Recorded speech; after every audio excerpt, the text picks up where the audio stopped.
celebrating the War of 1812, rebranding the Canadian Museum of Civilization, and examining the history taught in our schools.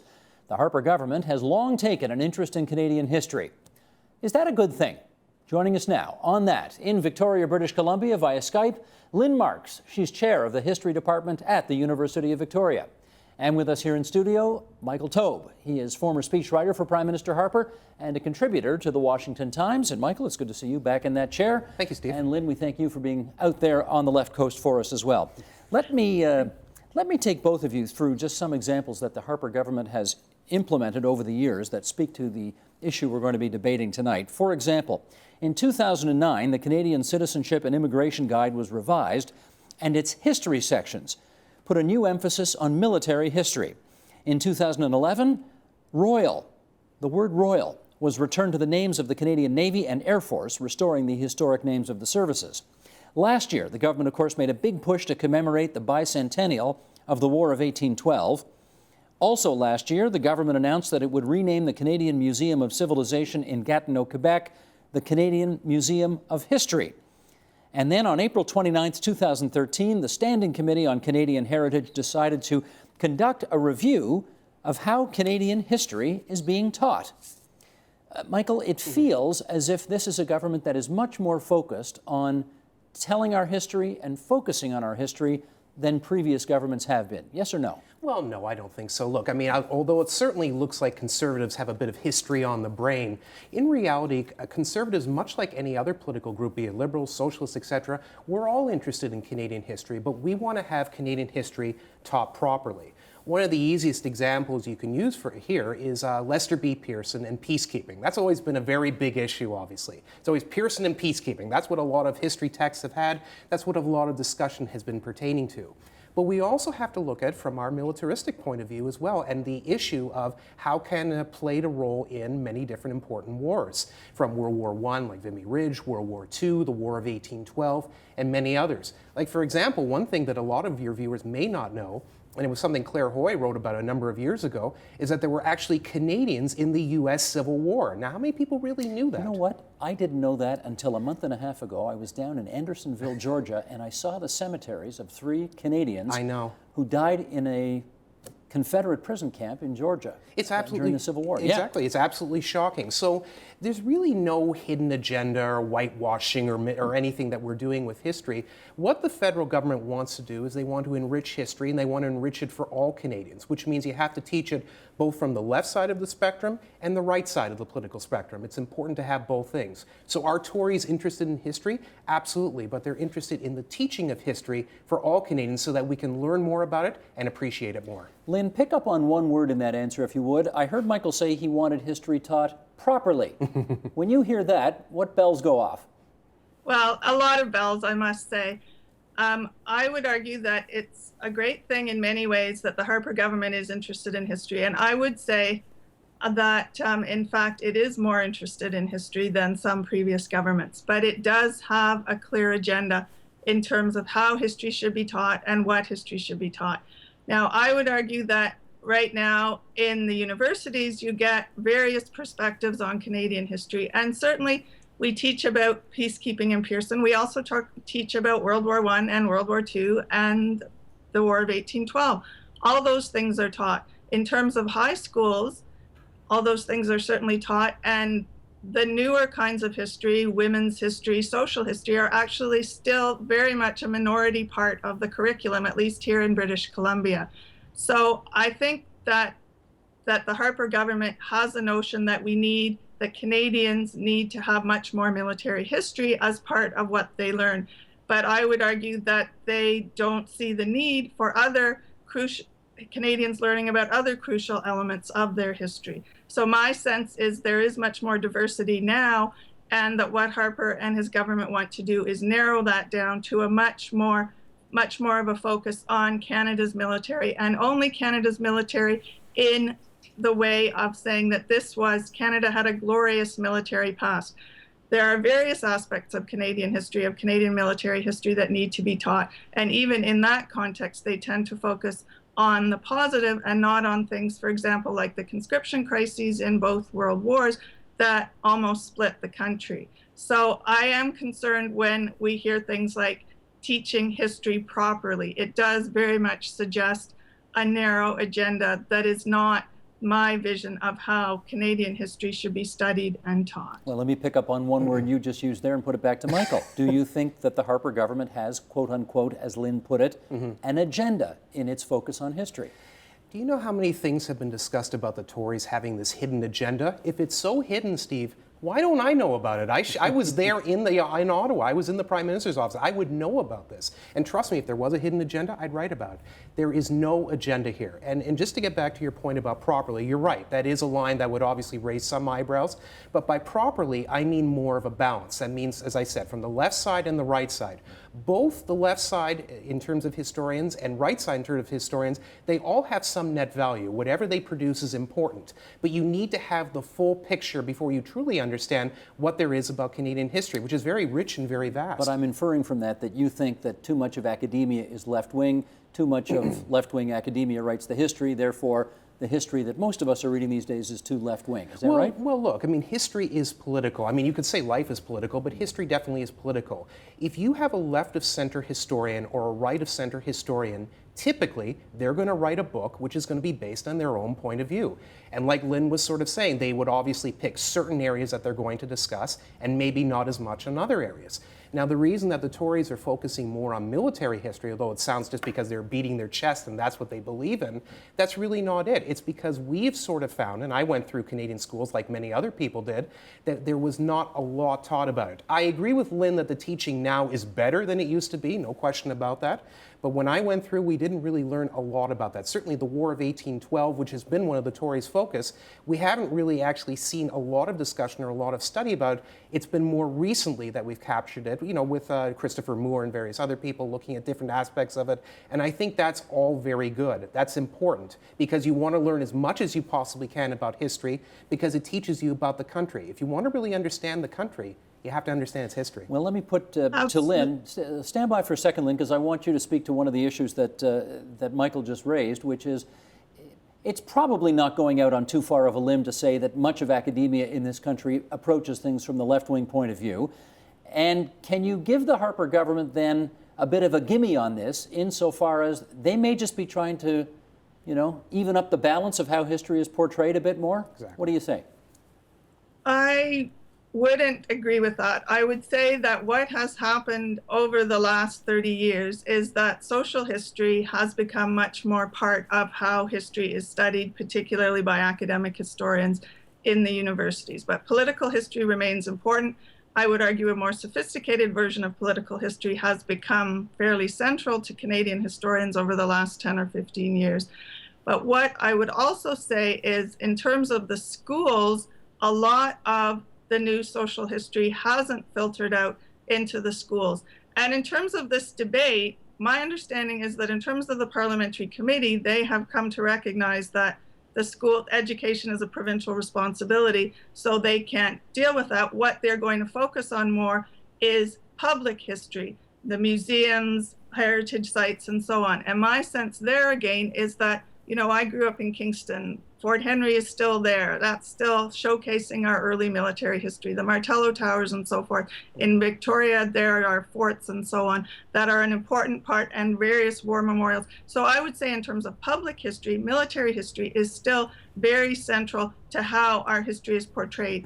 Over the last 10, 15 years, public history has tried to balance a bit in terms of the work that's been done in the universities and present aspects of social history, aspects of women's history. But I would certainly say that in the schools and in public history, there is not any notion of that military history has disappeared, that notions of what Canadians have done in the wars has disappeared in any way at all. And another point I'd like to make is that, and I think Michael made this point as well, history is about diversity, about debate. That's how we develop new narratives of Canadian history, by going to the archives, looking at the raw material of history and debating different perspectives. And there certainly are different perspectives in Canadian history, and there have been a range of very spirited debates. But my concern is that with this parliamentary committee, the Harper government seems to want to develop and enforce at least in terms of public history, in terms of museums and so forth, one narrative of Canadian history that focuses on the wars in particular. Okay, and in let me jump particular, in the at this glory point. of wars. Let me jump in at this point, Lynn, and get Michael to react to something I'm going to read that Jeffrey Simpson wrote in the Globe and Mail earlier this month, because he has also raised another angle on this issue here. Okay. The base. He talks about the base of the Conservative Party. It's hard to precisely define, he writes, but among its elements are a high degree of religiosity, a moralistic view of foreign policy, a populist dislike of government, a loathing of the media, except Sun News Network, Sun newspapers, and a very few right-wing columnists, a distaste of anything that smacks of high culture, a reverence for the military, an abhorrence of abortion, a suspicion of intellectuals and their reasoning, a belief against all evidence that crime is out of control, a generalized sense that honest, God-fearing people like themselves have been marginalized and patronized by secular elites, a sense that produces bursts of resentment and anger about the state of the country. The base, of course, is critical to the modern Conservative Party. It supplies votes, fervor, commitment, and money. Too much catering to the base, however, spells trouble because many policies the base loves will scare off other potential Conservative voters. I raise this because one wonders how much of this refocus on history, and as Lynn suggests, in particular, military history, is all designed to placate the base.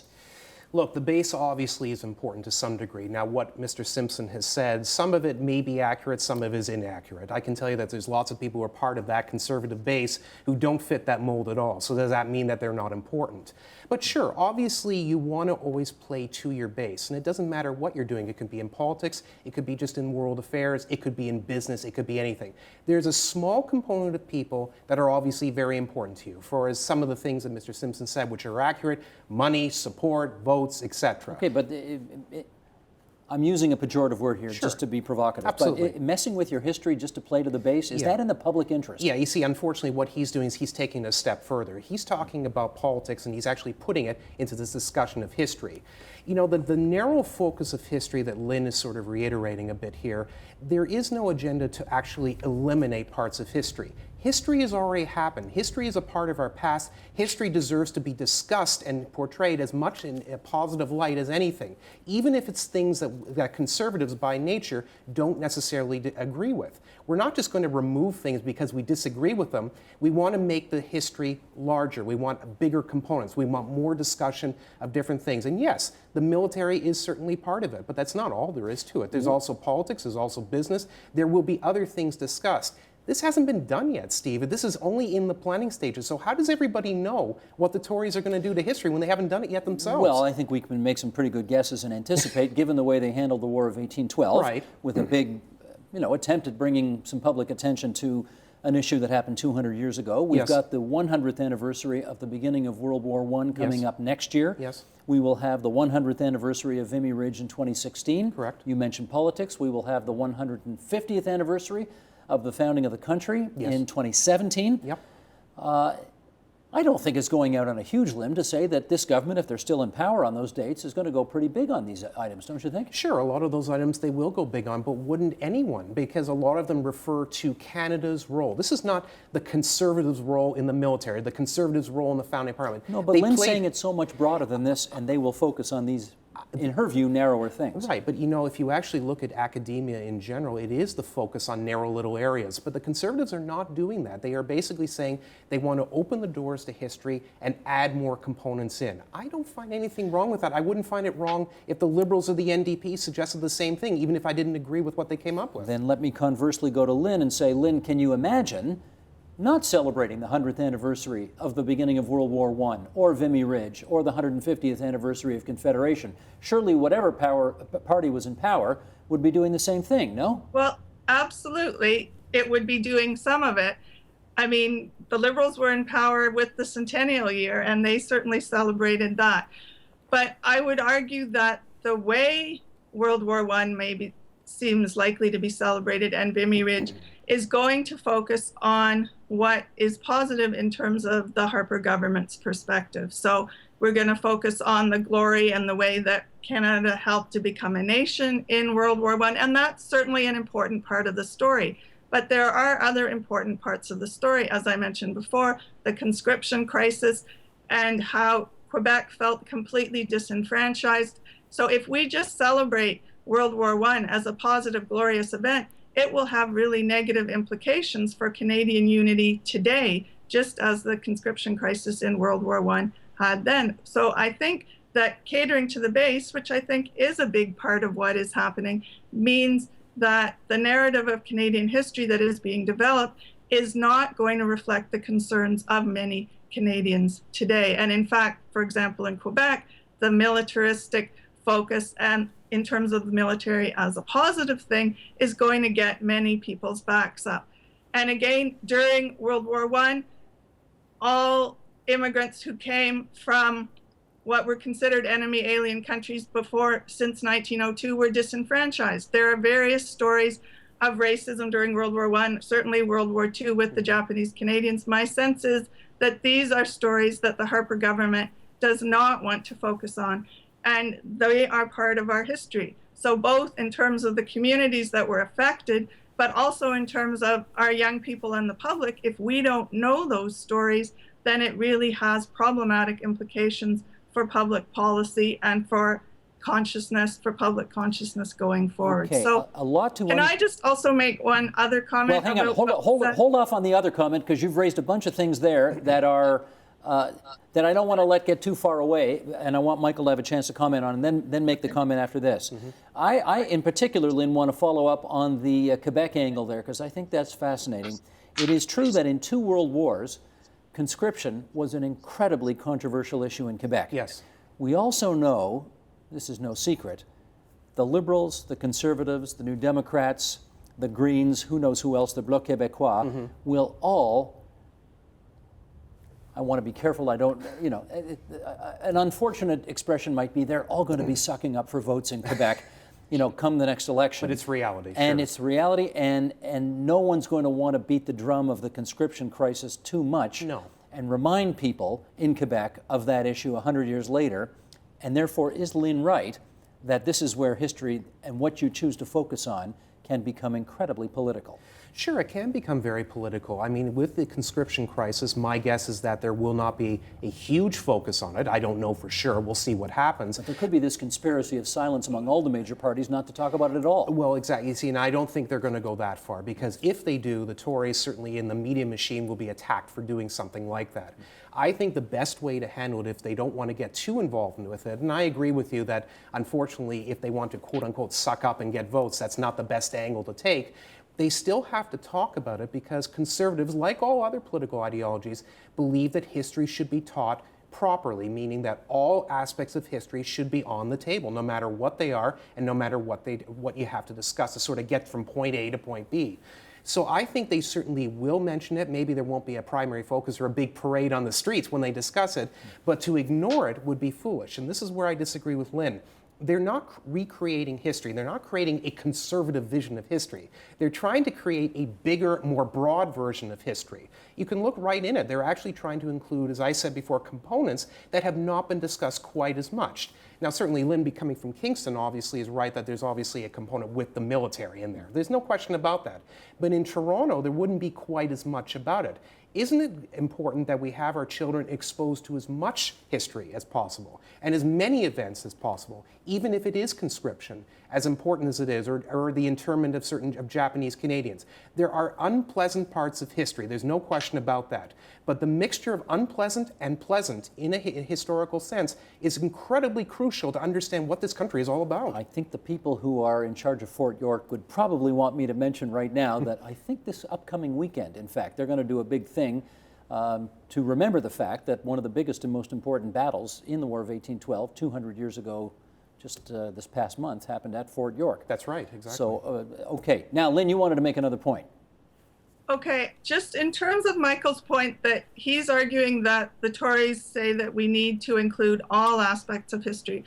In terms of what this parliamentary committee is saying and what their terms of reference are, I'd like to respectfully disagree unless you have more evidence, because what they say they're going to focus on in reviewing Canadian history is the War of 1812, the wars, the Korean War. They mention the suffrage movement, but that, as far as I could see, was the only reference to women's history or social history in any form. So it does seem to me that they're going to refocus the narrative of Canadian history to focus it primarily on more military events. And my guess is they are going to want to focus on it as a more glorious event.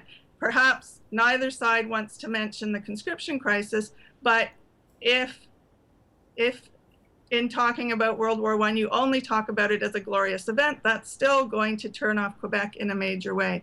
And history is about including various events. It's also about including various perspectives on various events. For students to understand Canadian history, they shouldn't just get a list of this is what happened here, here, and here. They need to know how historians debate and create and make interpretations. My sense is that the Harper government wants to create a narrative that then it can impose. That's not history. That's not teaching students or the public that history is always changing and that there are always debates. So anyway, there's a couple points.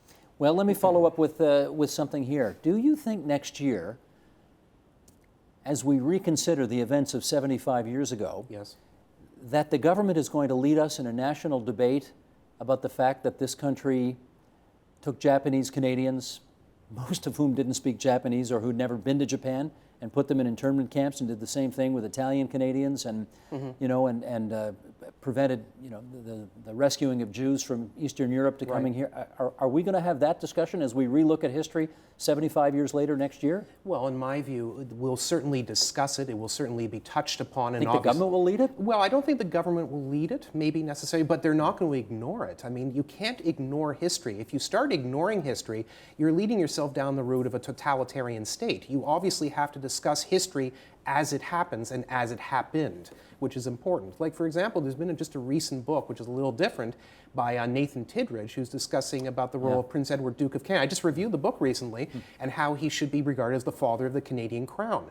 The monarchy is also, it's not something we've touched much on so far in this program, but that's something else that the Conservatives are obviously very heavily involved in. Not because we're all monarchists. I'm not a monarchist, for example, but I believe that the monarchy is very important to maintain in Canadian history because it's part of our culture. It was part of our development. It still plays a role, and it's still very important for a lot of people, not just Conservatives. But you say we can't pick and choose, and that's in essence what our discussion is about tonight. Right. Do you think this government is picking and choosing, and only picking the things that may tend to allow it to bask in the glory of, and ignoring other things which may be more uncomfortable to reconsider? Well, you know, the old statement that war is hell, I don't see how we're all going to bask in the glory of war. We're going to talk about the brave men and women in uniform who fought for our freedom, who fought for our liberty, and fought for the democracy that we have.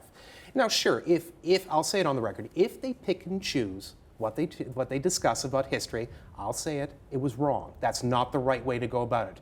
They certainly can pick components that have not been discussed as much and re-emphasize them or emphasize them, depending on what it is, to actually have a broader discussion about it for various people. I think that's crucial. But no, if they ignore it, that would be a huge mistake, in my opinion. And I certainly hope that the Harper Tories don't do that. Now, Lynn, the other side of this is, it's quite possible that we're going to have former Harris Cabinet Minister Dave Tabucchi come into this studio next week and talk about the fact that his parents, Japanese Canadians at the time, who didn't speak very good Japanese and had never been there, were put in camps, concentration camps in effect, during World War II.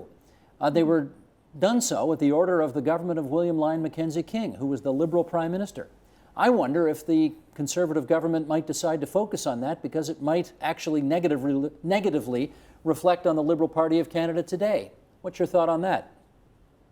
It is possible that they could do that, but my sense, just in terms again of the parliamentary committee terms of reference and more generally what they've done, my sense is that they don't want to look at those negative aspects of Canadian racism, because it doesn't tell a glorious story of Canadian development.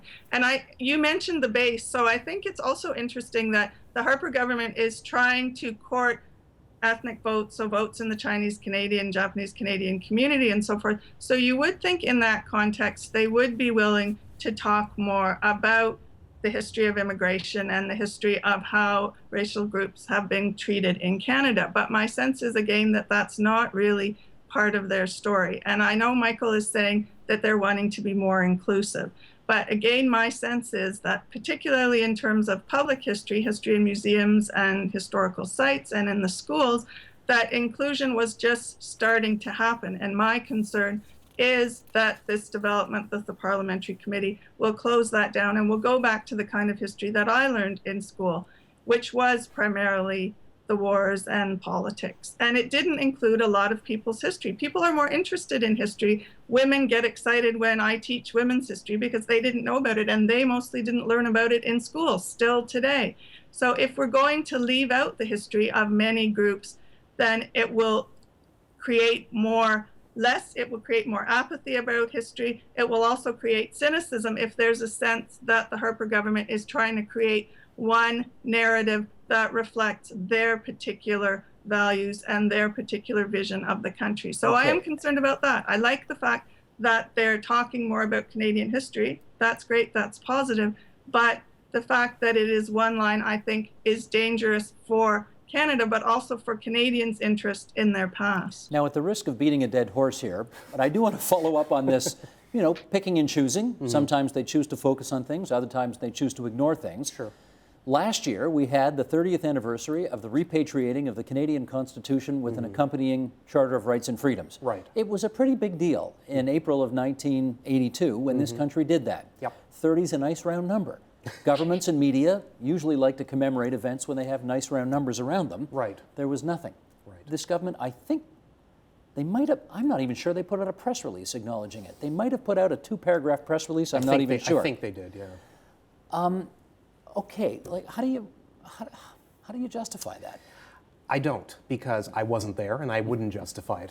Look, that was a mistake, and sure, a lot of conservatives don't really feel that the Charter of Rights and Freedoms is theirs, so to speak. They were not the government in power, they didn't have a huge say in its development, and even though obviously it's something that many Canadians treasure, they just don't feel it's a part of them, so to speak. The Constitution Act, Sections 91, 92, various other things, that they feel really a part of because you can trace that all the way back to Sir John A. Macdonald. Yeah, but he was a conservative. Yes. And that's the one, Jean Chrétien was on this set, and he said, it was churlish of the Conservatives not to acknowledge the Charter anniversary, even though the Liberals did it. He said, you don't see me denying Confederation because it was a Conservative Prime Minister who did it. I know. I don't normally agree with Jean Chrétien, but on this one, he was right. The Conservatives certainly, if they did put out a press release, and I sort of vaguely remember a kind of a small one, they should have had a little bit more. They didn't have to, again, have sort of a parade on the streets. If they didn't want to emphasize it as much as others, that's fine.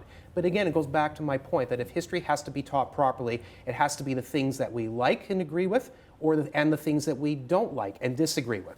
And whether or not the Harper government likes or dislikes the Charter of Rights and Freedoms, and I think we know what the answer is to that and what most conservatives think of it, you still have to honor it because it means something to other conservatives and other Canadians and other people in general. I mean, so Bill, no, it was a mistake. That charter happened in large measure because a Conservative Premier of Ontario, Bill Davis, told Pierre Trudeau he had to go for it. I agree with you, absolutely. And so it's not like there are no Conservative fingerprints on the thing. No, absolutely not, but they feel that it's very limited, and it was a mistake. But unfortunately, as we discussed before, history can be very political, and sometimes this was a bad example of what the Tories did, and I think certainly for other people like Lynn, who are obviously entitled to have their own point of view on this issue, this gives them the sort of ammunition, if we can use a military term, to actually say that look what they did here, look what they might do when they sort of quote-unquote revise history.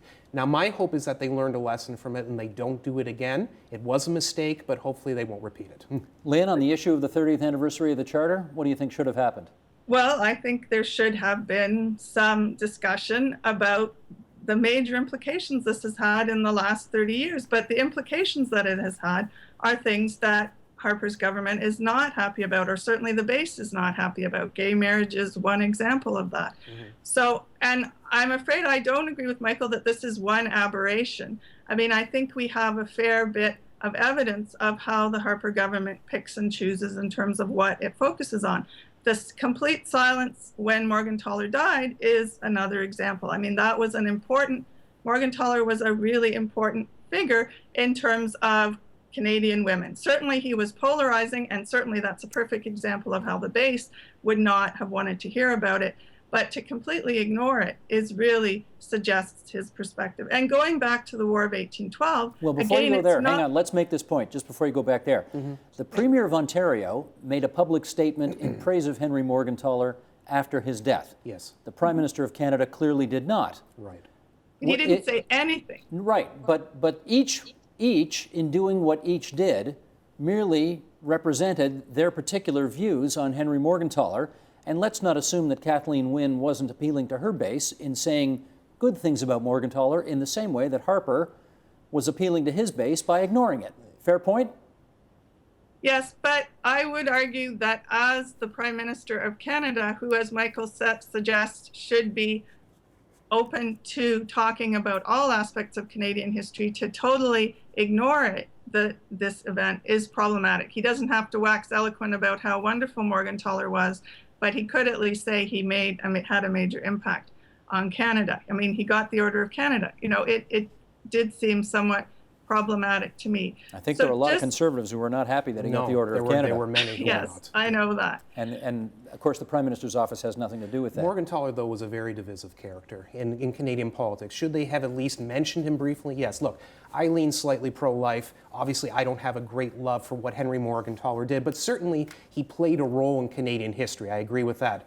But yes, sometimes, unfortunately, the base overrides every other principle. And actually, silence sometimes is the best way to handle it, because if you don't say anything positive, you don't say anything negative, they can't hold as much against you. I mean, the Tories just sort of sloughed it away, and I think they felt that was the best way to do it, much the same way that for gay marriage, they just don't want to reopen this case. They won't want to discuss it because it's law, it's in place, and it's just not something that a lot of social conservatives, and believe it or not, I know this will shock people, some fiscal conservatives really don't want to discuss it anymore. So we just let it go. Much the same way that Henry Morgentaler passed. It was unfortunate. No one wishes death upon anyone, but we just let it go. We've got about 3 or 4 minutes left here, and I want to find out whether or not you two believe that any of what we've been talking about today matters. And I mean it from this respect. Nick Nanos did some research on this, and he found that after all of those commercials, and after all of the public events, and after the museum, the War Museum in Ottawa did a fantastic job bringing the War of 1812 to life. Yeah. Only 37.5% of those surveyed felt more patriotic or somewhat more patriotic about the War of 1812 thanks to the commemoration. Like barely a third of us. What do you infer, Lynn, what do you infer from that? Well, I would infer from that partly that, as I said, having this narrative that focuses on certain military events is not going to touch many people. For Quebec, it may be seen as irrelevant. For many other new Canadians, again, it may be seen as irrelevant. And so by focusing only the narrative on certain things that are important to Harper, you may be able to get the base. And 37% is basically your base who are interested in military history, but you're not going to affect other people. And at the same time, as Harper is trying to focus this narrative on certain aspects of military glory, he's cutting the raw material of Canadian history to learn more about Canadian history with his cuts to the archives and so forth. So he doesn't want to develop new narratives of Canadian history. He wants to impose one certain narrative.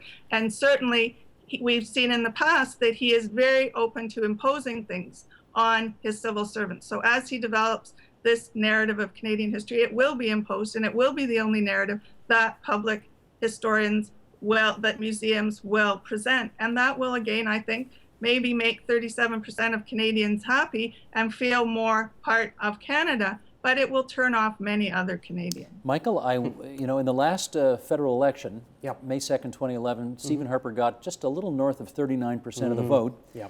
You were thinking the same thing I was thinking. Which is about the same number as those who thought that commemorating the War of 1812 was a great idea and made them feel more patriotic. Right. So was that whole thing just about making conservatives happy? Well, look, with all due respect to Lynn, any party that has 37% as its base will always win elections, because in a multi-party system, that's an enormous tally. Most parties would be very happy to have that.